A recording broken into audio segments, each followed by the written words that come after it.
बिस्मिल्लाहिर्रहमानिर्रहीम। अस्सलाम वालेकुम dear students, welcome to my YouTube channel. आज हम करेंगे MTS 6 to 1 के टॉपिक नंबर 25 to 29 को कवर। आई होप सो कि पिछले टॉपिक्स की अच्छे तरीके से आपको अंडरस्टैंडिंग होगी। तो स्टार्ट करते हैं। आज का जो हमारा टॉपिक है उसमें हमने क्या पढ़ना है, प्रिंसिपल ऑफ मैथमेटिकल इंडक्शन को हमने स्टडी करना है। मैंने अपने पिछले लेक्चर में आपको बताया था कि हम डिटेल से अपने नेक्स्ट लेक्चर में प्रिंसिपल ऑफ मैथमेटिकल इंडक्शन को देखेंगे। तो टॉपिक 25 टू जो 29 है वहाँ तक आपका प्रिंसिपल मैथमेटिकल इंडक्शन चल रहा है। तो इन सबको आज ही हम कवर करेंगे ताकि आपके कंसेप्ट फुली तौर पर क्लियर हो जाए। तो मैं जो लेक्चर्स हैं इनको अकॉर्डिंग टू LMS जैसे वहाँ पे आपके टॉपिक्स बने हुए हैं, मॉड्यूल्स बने हुए हैं, उस तरीके से आपको अपलोड कर रही हूँ। तो आपको कोई भी टेंशन वगैरह नहीं होनी चाहिए कि कोई टॉपिक वगैरह जो है वो मिस ना हो जाए। तो स्टार्ट करते हैं। आज का जो हमारा टॉपिक है उसमें हमने प्रिंसिपल मैथमेटिकल इंडक्शन पढ़ना है। तो ये जो प्रिंसिपल मैथमेटिकल इंडक्शन है इसकी जो एग्जैक्ट एग्जाम्पल्स हैं वो आपको फर्स्ट ईयर की बुक में मिल जाएंगी। चैप्टर नंबर 8 है फर्स्ट ईयर का, उसको आप एक दफ़ा लाजमी देखिएगा। जो बेसिक मतलब चीज़ है वहाँ से एक दफ़ा उसको रिवाइज़ कर लीजिएगा, वो आपके लिए काफ़ी हेल्पफुल रहेंगी। तो यहाँ पे जो एग्जांपल्स हैं ये काफ़ी मॉडिफाइड हैं और थोड़ी डिफरेंट भी हैं। तो अगर आप उनको एक दफ़ा देख लेंगे तो आपको मतलब कोई भी इस तरह की कन्फ्यूजन नहीं रहेगी। तो सबसे पहले जो प्रिंसिपल मैथमेटिकल इंडक्शन है इसमें हमने सबसे पहले इसको विद नेचुरल नंबर के साथ स्टडी करना है। तो अगर इसको विद नेचुरल नंबर इसके एलिमेंट हम लेंगे, जो भी हमने सेट यहाँ पे इधर लेंगे, जो भी सिस्टम लेंगे, अगर वो नेचुरल नंबर का सेट होगा तो वो कुछ प्रॉपर्टीज़ को सेटिस्फाई करता है। वो प्रॉपर्टीज़ सबसे पहले देख लेते हैं। N is a non empty सबसे नॉन एम्प्टी, यानी कि जो हम नंबर लेंगे, जो हम हमारे पास जो एक नंबर सिस्टम होगा, यानी कि जिसमें हमने पूरा मतलब इसके ऊपर हमने मैथमेटिकल इंडक्शन को अप्लाई करना होगा, वो क्या होना चाहिए, नॉन एम्प्टी होना चाहिए। Associated with each natural number N there is a unique natural number of N dash called the successor of N, यानी कि अगर जो हर एक नेचुरल नंबर है उसका सक्सेसर भी आपके उसी नेचुरल नंबर में होगा। जैसे कि हमने हमारी प्रॉपर्टीज होती हैं ग्रुप्स की, कि एक अगर ग्रुप है और वो ग्रुप तब होगा जब हर एक एलिमेंट का इन्वर्स भी उसी ग्रुप में एग्जिस्ट करेगा। तो यहाँ पे भी सेम वही कंसेप्ट है कि जो आपका हर एक नेचुरल नंबर होगा उसका एक सक्सेसर भी आपके उसी सेट में होना चाहिए। जो आप नंबर सिस्टम लेंगे, यहाँ पे सिस्टम की बात हो रही है, तो जो भी आप रियल नंबर सिस्टम लेंगे उसमें जो आपका नेचुरल नंबर होगा एक एन, उसके लिए उसका सक्सेसर भी उसी में डिफाइन होना चाहिए। There is a natural number N bar that is not the successor of any natural number, यानी कि एक ऐसा भी नेचुरल नंबर होगा एन बार जो कि किसी और का सक्सेसर नहीं होगा। उसके अलावा distinct natural number have the distinct successor, यानी कि हर एक नेचुरल नंबर का अपना एक सक्सेसर होगा। That is if N not is equal to M, कि अगर दो जो एलिमेंट्स हैं वो एन और एम और ये दोनों इक्वल नहीं है तो इट्स मीन कि इनके जो सक्सेसर होंगे वो भी इक्वल नहीं होंगे। The only subset of N that contain N bar and the successor of all its element is N itself, यानी कि जो एक पूरा सेट होगा और उसमें अगर ये जो एक सक्सेसर है ये इंक्लूड होगा तो वो जो नेचुरल नंबर का आपके पास एक सिस्टम दिया जाएगा वो उसके तमाम एलिमेंट्स जो हैं वो अपने आप ही सक्सेसर होंगे। आगे थ्योरम देख लेते हैं। ये आपके ऑब्जेक्टिव के पॉइंट ऑफ व्यू से इंपॉर्टेंट है, जो यहाँ पे आपको ये प्रॉपर्टीज दी हुई है। थ्योरम है कि let P1 P2 up to Pn be the proposition one for each positive integer such that, यानी कि जो प्रिंसिपल मैथमेटिकल इंडक्शन है उसमें हमने दो चीज़ें जो है वो प्रूव करनी होती है। सबसे पहले हमारा जो बेसिक स्टेप होता है उसमें हमने क्या करना होता है, उसमें हमारे पास जो P1 होता है उसको हमने ट्रू प्रूव करना होता है। अगर P1 जो है वो ट्रू है तो देन हम उसका इंडक्टिव स्टेप करते हैं, और इंडक्टिव स्टेप जो है वो हमारे पास क्या होता है कि हम n की जगह पे यहाँ पे यानी कि Pn होता है और n की वैल्यू हम 1 पुट करते हैं, और जो नेक्स्ट स्टेप होता है इंडक्टिव स्टेप होता है उसमें हम Pn की जगह पे हम Pn+1 पुट करते हैं। ठीक है, अगर Pn जो है वो ट्रू होता है तो देन उसका जो इंडक्टिव स्टेप है उसको भी हम प्रूफ कर सकते हैं और वो भी हमारे पास ट्रू ही आता है। तो यहाँ पे जो है वो एक सेट लिया गया है, इसका प्रूफ देख लेते हैं। m equal to n belong to capital N, यानी कि natural number, and Pn is true. इसने बताया कि जो Pn है यानी कि इसका जो फर्स्ट हमारा स्टेप है वो क्या है, ट्रू है। अगर जो फर्स्ट एक्सियम है वो ये जो हमने ये पढ़ी थी प्रॉपर्टीज, इनको पियानोज एक्सियम भी कहते हैं, पियानोज प्रॉपर्टीज भी ये कहलाती हैं। If one belong to m and for the second axiom, यानी कि अगर सेकंड एक्सियम पे हम चलें कि n+1 जो है वो भी बिलोंग करता है m से, तो whenever n belong to m, सारी बात है जब जो n है वो किससे बिलोंग करेगा, वो m से ही बिलोंग करेगा।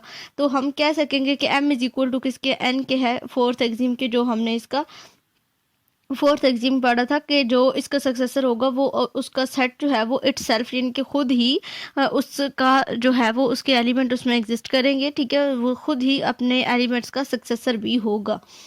उसके बाद आगे जो एग्जांपल हैं इनको आप देख लें जिनके ऊपर आपका मैथमेटिकल इंडक्शन जो है वो हमने यूज़ किया है। Let P N be the proposition that 1 + 2 + up to so on N is equal to N into N plus 1 divided by 2।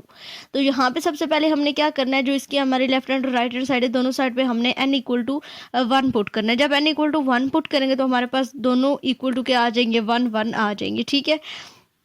जब यहाँ पे 1 1 आ जाएगा तो इट्स मीन के ये हमारे पास क्या होगी, ये हमारी प्रपोजिशन ट्रू है। अगर जो है वो फर्स्ट स्टेप हमारा ट्रू है तो देन हम उसके साथ इंडक्टिव स्टेप जो है वो इसके ऊपर अप्लाई करेंगे। तो देन हम अब क्या करते हैं, जो हमारा नेक्स्ट स्टेप होता है उसमें हमने n की जगह पे n+1 पुट करना होता है। तो यहाँ पे जो है वो एलसीएम लेके दोनों साइड पे n+1 को ऐड किया गया है, फिर इसका एलसीएम लिया और एलसीएम लेने के बाद ये इसकी फॉर्म बन जाती है, ये हमारे पास इसकी इक्वल होता है n+1 and n+2 divided by 2, ठीक है। इसी तरह से इसको हम जो है वो इस तरीके से भी सॉल्व कर सकते हैं। हम जो है वो n की जगह पे जहाँ पे हमारे पास n होगा ना, यानी कि 1 + 2 + up to so n equal to n into n+1 divided by 2 होता है। तो n की जगह पे हम n+1 भी पुट कर सकते हैं। जब हम n+1 पुट करेंगे n की जगह पे तो हमारे पास यही जो हमारे पास इसका प्रूफ है वही आ जाएगा, n+1 डिवाइडेड बाई n+2, ये हमारे पास इसके इक्वल आ जाएगा, ठीक है। आई होप सो कि आपको इस चीज़ की अंडरस्टैंडिंग होगी। देन आगे अगली जो एग्जांपल है उसको देखने काफ़ी इंपॉर्टेंट एग्जांपल है, इसको ध्यान से देखिएगा। For each non negative integer N let X N be the real number and suppose that, यानी कि ये चीज़ हमने सपोज की है और अब हमने जो है वो प्रूफ क्या करनी है, चीज़ वो हमने प्रूफ ये करनी है, ठीक है। शो हमने ये करना है, जो हमने सपोज किया वो क्या है, x into n+1 minus x n के मैग्नीट्यूड है, मोड है, is less than equal to r है, and x n minus x n minus 1, जहाँ पे जो n है वो ग्रेटर देन इक्वल टू किसके है, 1 के। और हमने शो ये करना है कि x n minus 1 is less than equal to r n minus 1 x 1 minus x naught if and only if n is greater than equal to 1। n जो है वो आपका ग्रेटर देन इक्वल टू 1 होगा और दोनों में, ठीक है, ये आपने ध्यान में रखना है। इसको आपने सपोज करना है और इसको आपने प्रूव करना है। तो सबसे पहले हम क्या करते हैं, n इक्वल टू 1 2 3 ये सारी वैल्यूज इन दोनों इक्वेशंस में पुट करते हैं, देन इनको कंपेयर करते हैं। सबसे पहले हमने n इक्वल टू 1 पुट किया, n इक्वल टू 1 पुट करने के बाद हमारे पास क्या आ जाएगा, x2 minus x1 is less than equal to r into x1 minus x0। इन दोनों इक्वेशंस में हमने क्या किया, पुट किया x equal to n equal to 1, then दोनों इक्वेशंस को कंपेयर किया तो हमारे पास ये इक्वेशन बन गई, ठीक है। नेक्स्ट जो स्टेप है उसमें हमने क्या किया, n इक्वल टू हमने जब 2 पुट किया इन दोनों इक्वेशंस में, दोनों इक्वेशन में n इक्वल टू 2 पुट करने के बाद हमने इन दोनों इक्वेशंस को किया कंपेयर। तो जब दोनों इक्वेशंस को कंपेयर किया तो हमारे पास ये एक इक्वेशन बन गई है। फिर हमने n इक्वल टू 3 पुट किया तो हमारे पास दोनों इक्वेशंस को कंपेयर करने के बाद हमारे पास जो इक्वेशन बनती है वो ये वाली इक्वेशन बनती है, ठीक है। बहुत ईजी सा, आप दोनों में जब पुट करेंगे वैल्यूज़ तो ईजिली आपकी जो है वो समझ आपको आ जाएगी। अगर फिर भी कोई कन्फ्यूजन हो तो आप कमेंट बॉक्स में बता सकते हैं, मैं आपको मज़ीद इसकी एक्सप्लेनेशन दे दूंगी। और या इसके अलावा आप व्हाट्सएप ग्रुप ज्वाइन कर सकते हैं, वहाँ पे पूछ लीजिएगा, मैं आपको मज़ीद सॉल्व करके ये जो है वो डिटेल में समझा दूंगी अगर ना समझ आए तो।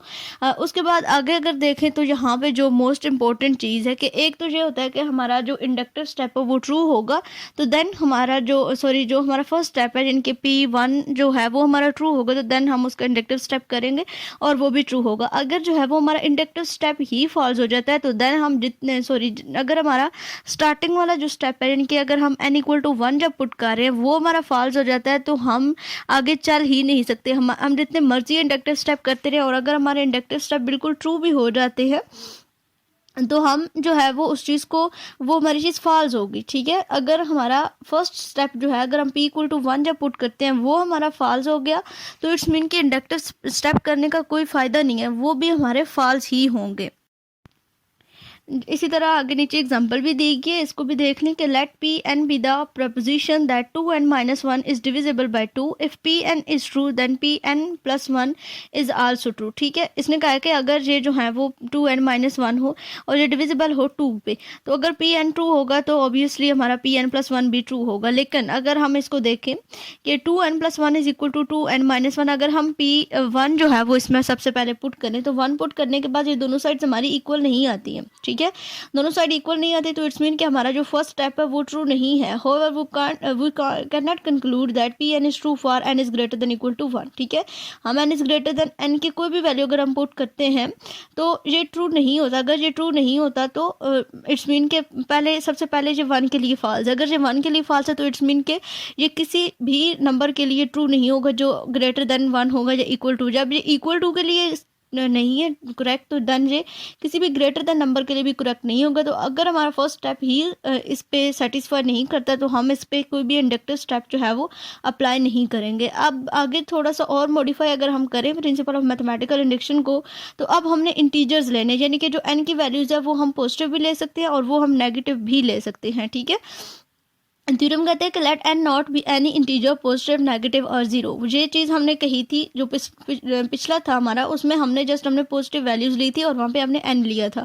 अब हमारे पास इंटीजर्स आ गए, तो इंटीजर्स हमारे पास पॉजिटिव भी होते हैं, नेगेटिव भी होते हैं और जीरो भी हो सकते हैं। तो यहाँ पे हमने क्या ले लिया, एन नॉट ले लिया। अब हमारे पास जो इसका सीक्वेंस बनेगा वो क्या बनेगा, p n naught plus 1 up to p n and up to so on, be propositions 1 for each integers n is greater than equal to n naught. जो एन की आप वैल्यू लेंगे वो क्या होगी, या फिर ग्रेटर देन होगी या फिर इक्वल टू होगी एन नॉट के, सच दैट वो स्टेटमेंट्स है कि अगर पी एन नॉट हमारे पास ट्रू होगा तो देन हमारे पास जो p n implies p n plus 1 है वो भी ट्रू होगा। P n is true for every integer n is greater than equal to n naught. यहाँ पे जो है वो इसका प्रूफ दिया गया, इसको भी एक दफ़ा हम फॉर्मली देख लेते हैं। For m is greater than equal to 1, और यहाँ पे अब क्यू एम जो है वो एक सेट लिया गया है, एक नंबर जहाँ पे हमने अलग से ले लिया, इसको डिफाइन कर लिया कि जो हमारे पास क्यू एम को हमने ऐसे डिफाइन किया कि p m plus n naught minus 1। ठीक है, ये इसके हमने डिफाइन कर लिया है इसको क्यू एम को। Then q one is equal to, अगर हम m is equal to 1 put करें तो क्यू एन किसके इक्वल आता है, हमारे पास पी एन नॉट की इक्वल आता है। Is true for the first part, यानी कि जो फर्स्ट वाला स्टेप है वो हमारे पास ट्रू हो गया। अगर फर्स्ट पार्ट ट्रू है तो देन हम इसका इंडक्टिव स्टेप सेटिस्फाई करेंगे। M is greater than equal to 1, तो एम की जगह पे जो है वो हम क्या पुट करेंगे, एम प्लस 1। जब एम प्लस 1 हमारे पास पुट होगा एम की जगह पे, एम प्लस 1 जब दोनों साइड पे हम पुट करेंगे तो देन अब हमारे पास जो स्टेप बनेगा वो क्या बन जाएगा, q m plus 1 is equal to p m plus n naught. ठीक है, 1 1 कैंसिल हो जाएंगे यहाँ से, तो हमारे पास पीछे क्या बचेगा, m प्लस एन नॉट बचेगा। ये भी ट्रू हो गया। ठीक है, with n replaced by m plus n naught minus 1। ठीक है, ये जो है ये हमारे पास रिप्लेस हो गया इस चीज़ से। Therefore q m is true for all m is greater than equal to 1 by mathematical induction. तो हम ये कह सकते हैं कि जो हमारा क्यू एम है वो जितने भी एलिमेंट जो मर्जी है हम वैल्यू यहाँ पे ले लें m की, उसके लिए वो ट्रू ही होगा। ठीक है, उसके बाद आगे कहते हैं कि proof the proposition p n given by, यहाँ पे एक प्रपोजिशन दी गई है 3n plus 16 is greater than 0 and n is greater than equal to -5। इसको हम पहले सॉल्व कर लेते हैं। तो हमने क्वेश्चन को सॉल्व कर लिया था। हमारे पास क्या था कि 3n plus 16 is greater than 0 है and n is greater than equal to -5 है। अब हमारे जो दी गई है वो क्या, यही स्टेटमेंट दी गई थी कि अब हमने जो n की वैल्यूज फाइंड करनी है, लगानी है, वो हमारे पास या n इक्वल टू -5 होनी चाहिए या फिर n -5 से ग्रेटर वैल्यूज होनी चाहिए। -5 से छोटी वैल्यूज को हम यहाँ पे यूज़ नहीं कर सकते। तो हमने सबसे पहले जो इसकी इक्वल था वो हमने लिया n इंटू -5।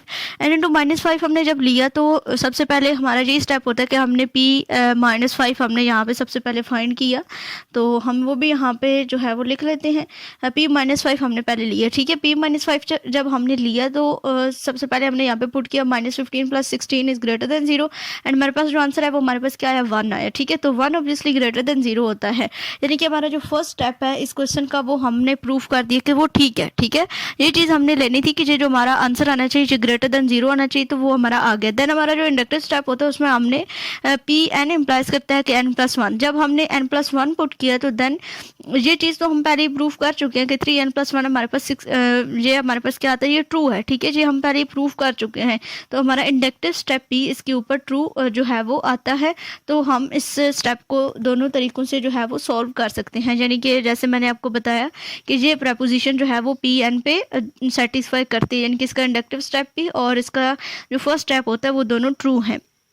देन अगला है, कहते हैं कि let P N be the proposition that n factorial minus 3n is greater than 0 and n is greater than equal to 7। अब यहाँ पे पी एन की जो वैल्यूज़ हैं, सबसे पहले हम जो है वो 7 रखेंगे। 7 रखने के बाद जो हमारे पास आंसर आएगा, यहाँ पे इन्होंने क्या किया है, इसको देख लेते हैं एक दफ़ा। n+1 का फैक्टोरियल पहले जो है वो फर्स्ट वाला जो स्टेप है उसको प्रूफ किया, देन हमने n की जगह पे n+1 किया। यहाँ पे इन्होंने वो सॉल्व नहीं किया, तो अब यहाँ पे 7 फैक्टोरियल रखे और -3 की पावर 7 जो है वो रख के इसको सॉल्व करें, वो स्टेप जो है वो बिल्कुल ट्रू ही प्रूफ होता है। ठीक है, तो 7 फैक्टोरियल को ओपन करें। 7 फैक्टोरियल आपको पता है 1 2 3 4 5 6 एंड अप टू 7 तक, इनको मल्टीप्लाई करेंगे सबको, तो आपका 7 फैक्टोरियल ओपन होगा और 3 को 7 टाइम मल्टीप्लाई करके उन दोनों वैल्यूज़ को माइनस करेंगे तो आपका जो आंसर आएगा वो ग्रेटर देन 0 ही आएगा।